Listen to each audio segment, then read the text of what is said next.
Olá Dev, beleza? Vamos agora instalar a ferramenta, que a gente vai trabalhar aqui para criar os testes aqui com React Native.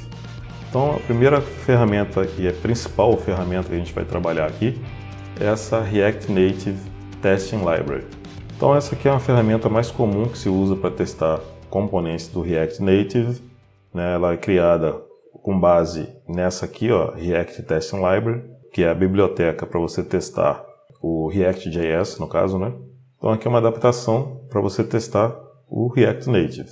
Essa lib, ela vai trabalhar em conjunto com o Jest, ele é até citado aqui.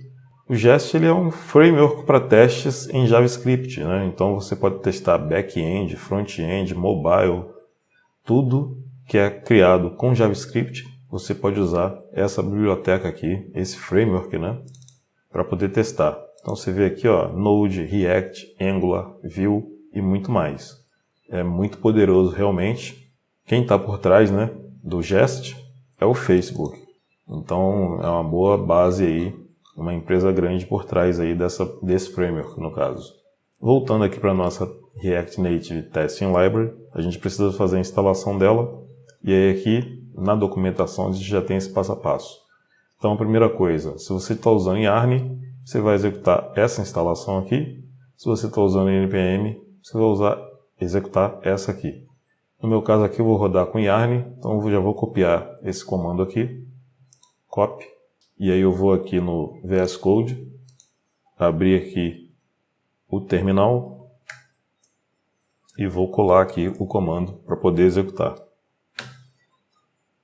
Lembrando que os testes unitários aqui, com essa biblioteca React Native Testing Library, a gente não precisa do emulador ou do simulador em execução. Então toda a execução do teste ela se dá aqui no shell, no terminal, beleza? Só uma observação aí. Voltando aqui, então depois que a gente procede a instalação aqui da Testing Library, para React Native, a gente precisa instalar isso aqui, os matchers do Jest. E é um pacote adicional que a gente também precisa instalar. E aí está aqui o comando. Quem vai usar Yarn é esse cara aqui. Quem vai usar NPM é esse aqui. Eu estou usando Yarn, vou copiar isso aqui. Volto no VS Code. Aqui ele já concluiu a primeira instalação. Vou limpar a tela aqui. Colar o segundo comando, que é para instalar o Jest Native, da Testing Library. Vamos proceder com essa instalação. Beleza, já concluiu ali. Por fim, a gente precisa incluir essa linha aqui, no script lá, na configuração do Jest, dentro do package.json. Então, eu já vou marcar aqui, copiar. Esse preset React Native, isso já está lá. A gente precisa incluir essa linha aqui. Então, eu vou voltar aqui no projeto. Deixa eu ocultar aqui o terminal. Vamos abrir aqui o package.json. Aqui embaixo a gente tem o Jest. E aqui o nosso preset já está aqui. E a gente tem também esse aqui, Model File Extensions. Então eu vou aqui logo abaixo do preset e vou colar aquela linha que eu copiei lá da documentação e salvo. Então dessa forma aqui vai ficar a nossa configuração do Jest aqui dentro do package.json por enquanto. Nós vamos mudar isso. Então é isso. É só marcar e copiar essa linha aqui, incluir lá e pronto. Daqui para baixo a gente tem aqui um exemplo de como a gente cria os testes aqui com a Testing Library, A gente tem aqui o render, o fire event, tudo isso sendo importado aqui da Testing Library. Então esse fire event é para a gente simular ações no dispositivo, Pressionamento de botão, digitação de texto numa caixa de input de texto, uma série de coisas que você consegue fazer com esse Fire Event aqui. O render é simplesmente para você renderizar o componente. Então, por exemplo, eu quero simular que o usuário abriu uma página. Então, eu vou pegar aqui, renderizar aquele componente através desse método render e depois eu vou conseguir testar, verificar se ele foi renderizado corretamente, se os elementos que existem naquela página de fato estão disponíveis ali. Tem muito recurso aqui, né? Isso aqui é só um exemplo aqui, mas a gente vai ver algumas dessas coisas aqui no nosso ambiente de teste aqui. Por fim, para a gente concluir aqui a parte de configuração, como a gente está usando o Async Storage em nossa aplicação, aqui ó, essa página, eu vou deixar todos esses links aí na documentação dessa aula, né? Então, o módulo Async Storage, ele usa em nossa aplicação recurso nativo do dispositivo, ou seja, ele armazena informação no dispositivo físico. Então ele cria esse banco de dados lá.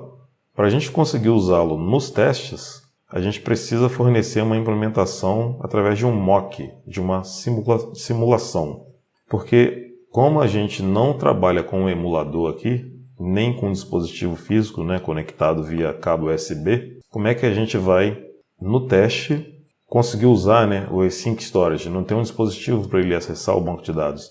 Então a gente precisa mocar esse cara, né? A gente vai criar essa configuração aqui para poder enganar nos testes, né? É uma simulação. O mock nada mais é que uma simulação, é algo falso. Então a configuração que a gente precisa fazer é criar um arquivo nesse caminho aqui, na raiz, né? Tá aqui ó, no diretório root. O nome do arquivo é esse aqui. E qual é o conteúdo do arquivo? Simplesmente essa linha, mais nada. Então é isso que a gente tem que fazer. Então é criar essa pasta. O que eu vou fazer? Eu já vou marcar aqui, ó, copiar. Então aqui é uma pasta com essa subpasta dentro. E dentro disso a gente cria esse arquivo. Então primeiro eu vou criar a pasta. Vou voltar aqui no VS Code. Isso é na raiz do projeto, tá? Então eu vou pegar aqui embaixo aqui, para não ter erro, nova pasta, e vou dar um Ctrl V. Então ele criou aqui as duas pastas. Nessa pasta aqui agora eu crio o arquivo. Então eu vou copiar aqui agora o nome do arquivo. Copiar. Então agora nessa pasta aqui, novo arquivo, e aí eu colo aquele nome lá que eu copiei da documentação. E o conteúdo desse arquivo é simplesmente esse export aqui, que vai simular, né, vai mocar o nosso Async Storage. Aqui tem um copy aqui, ó. Vou dar um clique aqui para ele copiar. Colo aqui. E aqui no final vou colocar um ponto e vírgula. Ele não vem com esse ponto e vírgula. E pronto. Aqui o ESLint aqui está criticando aqui esse ponto e vírgula esperado. Apesar dele estar ali, ele está dizendo que não está, né? É como se não tivesse, mas isso aqui não vai ser problema para a gente. Vai funcionar tranquilamente. Então não tem problema se ficar assim. Então o arquivo está criado, né, no caminho indicado pela documentação. Vou fechar esse arquivo e boa. Essas são as configurações que a gente precisa fazer aqui para poder trabalhar com nossos testes. Então, na próxima aula a gente começa a conhecer essas ferramentas aí, beleza? Vamos em frente.